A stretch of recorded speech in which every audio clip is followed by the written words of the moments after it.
Hello students, IIT brain में आपका स्वागत। आज जिस टॉपिक पे हम डिस्कस करेंगे उसका नाम है solid angle due to an arbitrary surface at a point. यानी आपको एक आर्बिट्रेरी सरफेस के कारण किसी पॉइंट पर सॉलिड एंगल कैलकुलेट करना है। सो मान लीजिए O पॉइंट पर हमें सॉलिड एंगल कैलकुलेट करना है और जिस सरफेस के कारण O पॉइंट पर सॉलिड एंगल कैलकुलेट करना है वो एक आर्बिट्रेरी सरफेस है जिसका शेप कुछ इस तरीके का है। यहां पर ये ध्यान रहे कि बोर्ड में ये जो सरफेस मैंने क्रिएट किया है कि ये मैं एक 3D सरफेस बनाना चाह रहा था। यानी ये जो सरफेस मैंने क्रिएट किया है इसे आप एक आर्बिट्रेरी 3 डायमेंशनल सरफेस माने।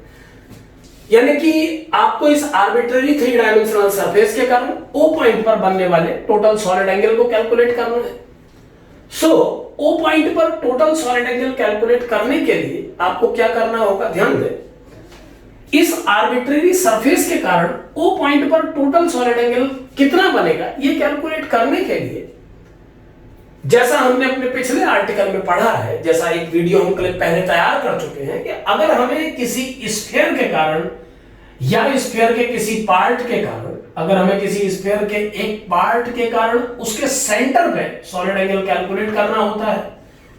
और ये स्फीयर मान लीजिए थीटा सेमी एंगल क्रिएट कर रहा है उस पॉइंट O पर, तो नेट सॉलिड एंगल का फॉर्मूला एक बार हम पहले डिस्कस कर चुके हैं। नेट सॉलिड एंगल का formula rho equal to 2π1 minus cos theta होता है। अब इस आर्बिट्रेरी सरफेस से किसी आर्बिट्रेरी पॉइंट O पर अगर सॉलिड एंगल कैलकुलेट करना है तो हम O को एक स्फीयर का सेंटर कंसीडर करते हुए अगर O की सराउंडिंग में एक स्फीयर क्रिएट करें जिसका टोटल साइज, जो साइज आप बड़ा छोटा कुछ भी रख सकते हैं, साइज का कंसर्न नहीं है, बस आप एक स्फीयर अगर क्रिएट करते हैं O की सराउंडिंग में, सपोज आपने इतनी रेडियस का स्फीयर यहां पर क्रिएट किया, तो इस स्फीयर के कितने पार्ट के साथ ये आर्बिट्रेरी शेप एसोसिएटेड है ये पता लगाया जा सकता है। जैसे मैं यहां आपको बताऊं कि अगर इस स्फीयर का सेंटर O है और इस स्फीयर का रेडियस आपने R कंसीडर किया है, तो आप इस स्फीयर की रेडियस के वेक्टर को अगर आप इस आर्बिट्रेरी सरफेस के एक्सट्रीम से मिलाएं, यहां पर ध्यान दें ये चित्र आपको 2D में दिख रहा है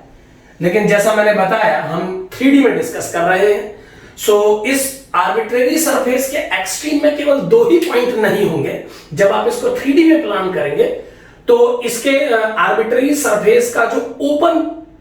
पेरीमीटर होगा उस पेरीमीटर का हर पॉइंट आपको O से जोड़ना है। तो कैसा ड्रॉ होगा आप माइंड क्रिएट कर सकते हैं अपने। ये आर्बिट्रेरी सरफेस है, इसका ओपन फेस का जो पेरीमीटर है उस पेरीमीटर के हर पॉइंट को आपने O पॉइंट से मिलाना है। सो जब आप ऐसा करेंगे तो आप देख पाएंगे कि इस आर्बिट्रेरी सरफेस को स्फीयर के एक पार्ट ने कवर किया है। अब ये बात ध्यान देने योग्य है कि जो सॉलिड एंगल इस पॉइंट O पर इस स्फीयर का ये infinitely small element ds create करेगा, वही सॉलिड एंगल इसके बैक में बना हुआ ये स्मॉल सरफेस भी क्रिएट करेगा, क्योंकि एंगल की वैल्यू इसकी पोजीशन से डिस्टर्ब नहीं होगी। आप देख पा रहे हैं डायग्राम में कि जो एंगल इस स्फीयर के पार्ट ने क्रिएट किया है वही एंगल इस आर्बिट्रेरी सरफेस का पार्ट भी कवर कर रहा है। सो अगर मैं अपने स्फीयर को स्मॉल स्मॉल एलिमेंट्स में बांट दूं, इस कॉर्नर से इस कॉर्नर तक, या 3D में सोचे तो पूरे रिंग तक, जो रिंग बनेगी स्फीयर के फेस पे जो रिंग क्रिएट होगी, अगर मैं इस पूरे सरफेस एरिया को, इस पार्ट ऑफ स्फीयर को छोटे छोटे एरिया में बांट दूं तो आप देख पा रहे हैं, विजुलाइज कर पा रहे हैं कि इसके पीछे जो आर्बिट्रेरी सरफेस रखा हुआ है स्फीयर के पीछे, उसके सारे सरफेस एरिया एलिमेंट इस स्फीयर के साथ कवर अप हो जाएंगे। इसका मतलब इस पॉइंट पर बनने वाला सॉलिड एंगल जो इस स्फीयर से क्रिएट होगा वही सॉलिड एंगल इस आर्बिट्रेरी सरफेस से भी क्रिएट होगा। सो चूंकि हम एक स्फीयर के किसी पार्ट के कारण सॉलिड एंगल का फॉर्मूला पढ़ चुके हैं, इस पर हम पहले डिस्कस कर चुके हैं, तो इसी फॉर्मूले का इस्तेमाल करके हम किसी भी आर्बिट्रेरी शेप के लिए सॉलिड एंगल कैलकुलेट कर सकते हैं। बस हमें यह ध्यान देना होगा या ये कैलकुलेट करना होगा कि जिस स्फीयर के कारण ये कवर हो रहा है या स्फीयर के जिस पार्ट ने इस आर्बिट्रेरी एरिया को कवर किया हुआ है, वो स्फीयर का पार्ट अगर मैं उसमें लाइन ड्रॉ करूं जो उस स्फीयर को दो हिस्सों में बांटे,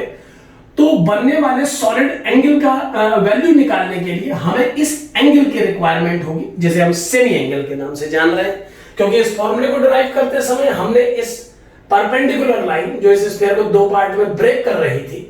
या ये समझ लें दो पार्ट में ब्रेक करने के बजाय ये बोलना ज्यादा कंफर्टेबल है कि इस स्फीयर का सिमेट्री एक्सिस है, इस स्फीयर के पार्ट का सिमेट्री एक्सिस क्रिएट करें, तो इस सिमेट्री एक्सिस पर बनने वाले की हमको रिक्वायरमेंट होगी। सो अगर हम इस आर्बिट्रेरी सरफेस के साथ एसोसिएटेड स्फीयर के पार्ट का सिमेट्री एक्सिस क्रिएट कर ले और ये कैलकुलेट कर पाए कि ये थीटा एंगल कितना है, तो इस थीटा एंगल के हेल्प से हम ये भी कैलकुलेट कर पाएंगे कि ये आर्बिट्रेरी सरफेस कितना सॉलिड एंगल ओ पॉइंट पर डेवलप करेगा। मैं ये समझाना चाह रहा हूं इस आर्टिकल में कि किसी सरफेस को आर्बिट्रेरी बना देने से सॉलिड एंगल के कैलकुलेशंस डिफिकल्ट नहीं होते हैं। जैसे हमने अपने पिछले आर्टिकल में डिस्कस किया था कि एक कंप्लीट स्फीयर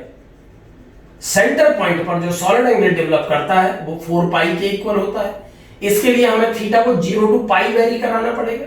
और थीटा की वैल्यू पाई पुट करने पर ये 1 माइनस 1 यानी 2 बन जाएगा। सो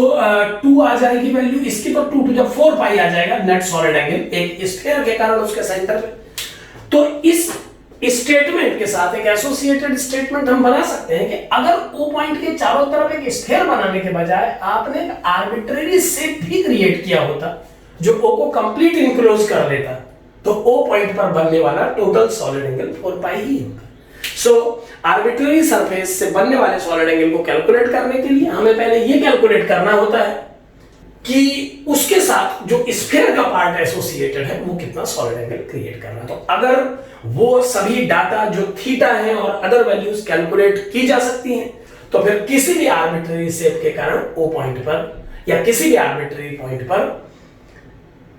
नेट सॉलिड एंगल को कैलकुलेट किया जा सकता है। यहां पर एक बात और ध्यान दें कि जब सरफेस आर्बिट्रेरी था तब वो एक आर्बिट्रेरी पॉइंट था स्पेस में, वो सेंटर तो तब बना जब बात स्फीयर पे आई। और अगर हमें कोई एक आर्बिट्रेरी सरफेस देके कोई एक पॉइंट दे देता है सॉलिड एंगल कैलकुलेट करने को, तो फिर ये हमारी चॉइस है कि हम स्फीयर कैसा क्रिएट करें। हम इतना छोटा सा स्फीयर भी क्रिएट कर सकते हैं इसके चारों तरफ। तो किसी बच्चे के दिमाग में ये नहीं आना चाहिए कि सर अगर वो सेंटर ना हुआ तो ऐसी कोई स्थिति नहीं आएगी, क्योंकि स्फीयर आप बना रहे हैं, आप वो सेंटर मान के ही बनाएंगे। I know. सो जब इस स्फीयर की हेल्प से इस आर्बिट्रेरी सरफेस का सॉलिड एंगल निकालने की बात आएगी, तो आपको ये देखना होगा कि ये आर्बिट्रेरी सरफेस कितना पार्ट कवर कर रहा है इस स्फीयर का। अब इस पार्ट पर बनने वाले सॉलिड एंगल को कैलकुलेट करने के लिए केवल आपको स्फीयर से एसोसिएटेड जानकारियां चाहिए, यानी आपको इस छोटे से पार्ट पे सिमेट्री एक्सिस ड्रॉ करके सेमी एंगल की वैल्यू की रिक्वायरमेंट है। तो इस तरीके से आप एक आर्बिट्रेरी सरफेस पर सॉलिड एंगल कैलकुलेट कर सकते हैं। Thank you.